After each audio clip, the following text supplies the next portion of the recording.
All right, so this next segment is I wanted to start telling some of the funny stories of my life. Like, I don't talk about a lot of the shit that I experience, but especially like media stories. So, or stuff that have to do with this type of deal. So, the story I want to tell, it was either 2016 or 15. I just started running the studio here.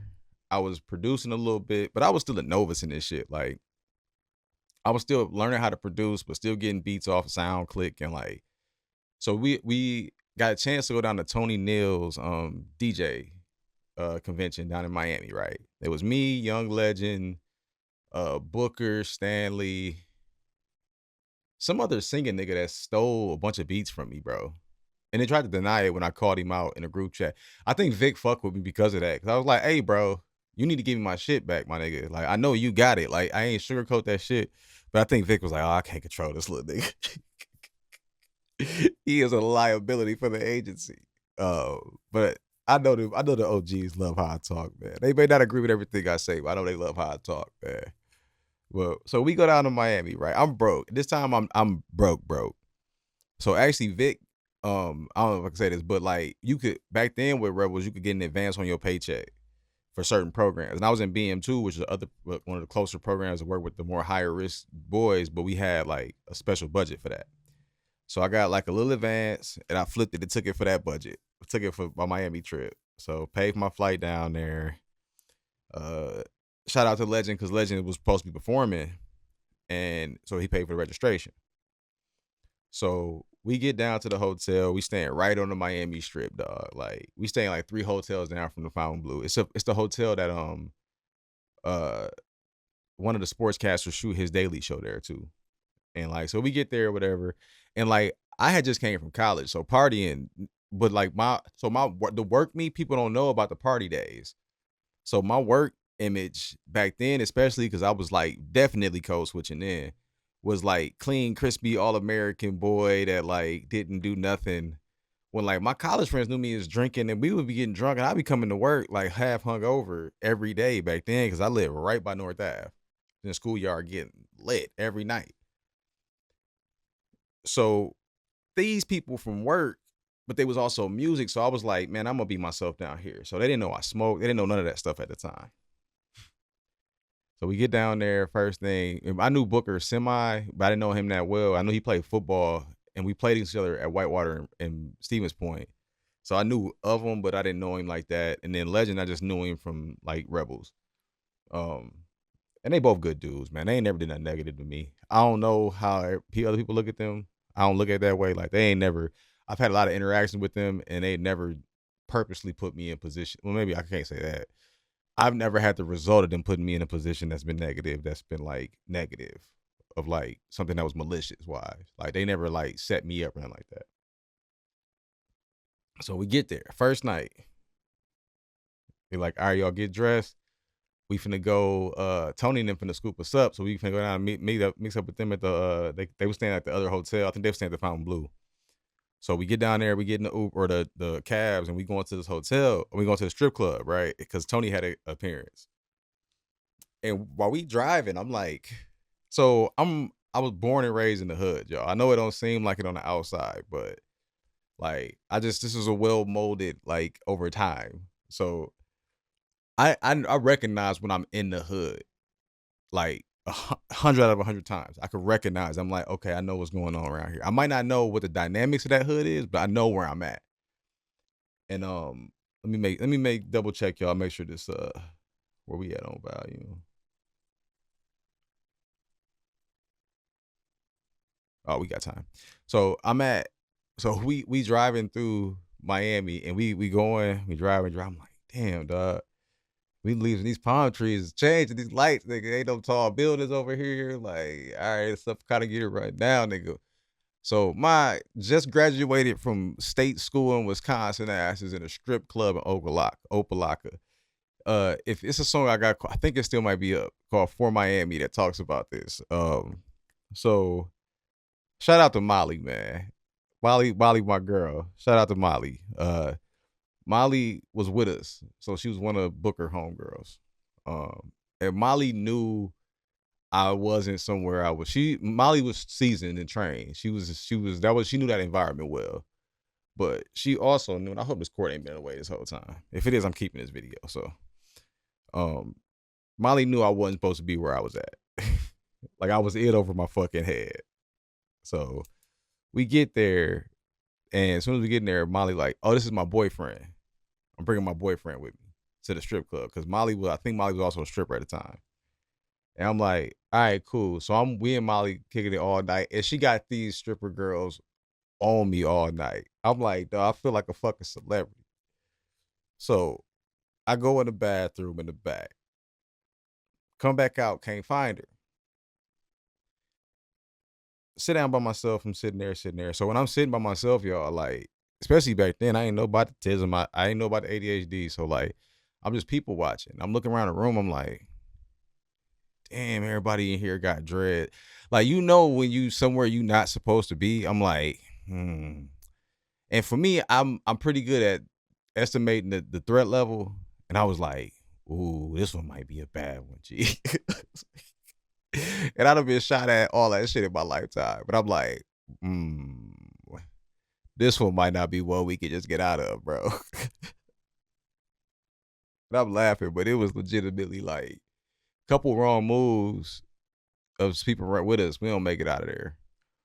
But Tony had so much respect. Tony wasn't gonna let shit happen to us. That's the only reason he brought us in there. He's probably trying to expose us, see how we moved in that shit. So I don't know if I did a good job in that, but I did the best I could. So we go to the convention strip. We had the convention and everything. And like them conventions, I love it. I got to see some classic DJs do some like impromptu DJ battles with like Tony and all of them. That was dope. But like I felt like it was like a trade convention where I was trying to give people my music. I'm not give a fuck about your music. Musicians, listen to this. Listen to me now. Okay? It's something they don't tell you. If you're gonna do music, if you love being a singer, if you love being a writer, learn to do something else that people care about too. Learn to do something else that people actually want to listen to. And then in pulling your music. Like, I don't expect everybody to like my music, but my music is available for the people that like this, that will like it. I don't push my music on these because this is a different audience. So like that wasn't the audience for it. So I'm a roamer. So like I left the hotel, left everybody dipped out. I was going back to the hotel. We left the convention hotel, was walking back to the hotel. I saw two dope things. And I saw these in sequence, by the way. So I'm walking from my hotel. My hotel like was probably two like blocks down from Fontainebleau. So just people get landmarks that know like South Beach. So I step out. My hotel's on the corner. I step out, and no bullshit, Turk from the Hot Boys was standing on the corner, bro, yelling at one of his hoes about some money she owed him. And I'm like, wait. I'm like, this is my fucking life right now. I'm like, wait, is that Turk from the Hot Boys? Is he really pimping?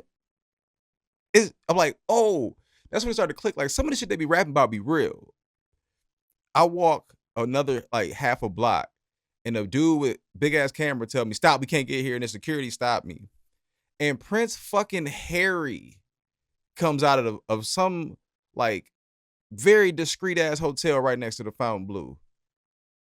And like, I'm like, wait, I didn't even know. I asked, I'm a talker, so I was like, who y'all filming? He was like, oh, the Prince is in there. I'm like, Prince? He was like, no, Prince Harry. I'm like, oh, okay. Because if it was Prince, man, I'd have got my camera out too. I'm like, I'd have turned into a super fan too. And I don't even know Prince music like that. It's just I got the respect for Prince of what he, business wise, respect for Prince. I'll just leave it at that. If you know, you know. But so yeah, I saw Turk from the Hot Boys pimping some chick and Prince Harry within 5 minutes of each other. The world is crazy. So that's just one crazy story. And that story is, it kind of get a little bit, it ain't really too much more exciting. After that, the only cool thing was I was in a booth in King of Diamonds with Jim Jones and them, like, at the end of they, like, heyday. So they wasn't who they was in. They was kind of lame then and had fell off. But it was still to see them. And that, like, I had one of my young dogs, Lindsay, go. He had a chance to go train with his homie Montel for a UFC fight, right? And I told him, I'm like, them moments important to be and not be the guy. It's important to be in them moments because when you there and you looking around, you like, oh, I fucking belong here. I'm like, oh, I'm better at this than these niggas are. And technically, skill wise, you may not be, but you need that mentality to even get there. So like when I'm in the room, I'm like, oh, these niggas ain't serious. These is goofies. All these is goofies. Now, I was raised by real niggas. Nobody ever talks about this. I'm from Milwaukee, right? I got real OG, and I'm from Milwaukee, Milwaukee. I'm not from Brown Deer, and I'm from Atkinson. We got real OGs, right? Nobody ever tried no shit here from out of state. Only stories you hear about Milwaukee shit happening is the artist saying it was a whole bunch of Milwaukee niggas there. Like you don't never hear no stories about us like that slipping, unless it's with other Milwaukee people, which that could happen because anybody can get got. But at the end of the day, people don't know Milwaukee is a fortress, fam. Like we don't really fuck around, and like we protect our own. Y'all saw that with that Jordan Poole shit. Like we fuck with Draymond. Draymond, like Loon, one of my young dogs from when he was at Rebels. Loon Ward is always with Loon. Ward is like the person that's moving, the mover and the shaker in there, making shit happen. Ward and Draymond like super cool. Like them is all our people. So we handled that shit. I'm sure they had that talk with Draymond internally. Like we ain't gotta do shit publicly because that's messy. Nah, we ain't raised like that. We don't do shit like that. Like, but I guarantee they had that talk with Draymond. Like, hey, bro, Jordan talk a lot of shit, bro, and Jordan has talked a lot of shit since he been a little kid. But he a killer on the court. So you can't be using your like dealing with your office. We ain't gonna let you do that shit to our kid, our boy. And that's how we move in Milwaukee. So just know that when people talk about JP, when they talk about Frank, when they talk about Steve, when they talk about Chicken, Joe, like the thing that people don't know is we've all known each other since we've been kids, some way or another. This city too small. So like y'all think that in the industry, people think they can get people to switch on. Shit don't work that way. Niggas got cousins that's baby mom. Well, niggas be related and they don't even know. We got cousins that's got babies together, and like Milwaukee's small, fam. Super small. And we really stick together when we need to. So don't fuck with our young boys. That's all I'm saying to the industry. Don't fuck with our young boys. They doing what they supposed to do. Don't fuck with our young boys. And that's from me personally. All right, y'all. It's Kitty Cams. I'm out. Peace.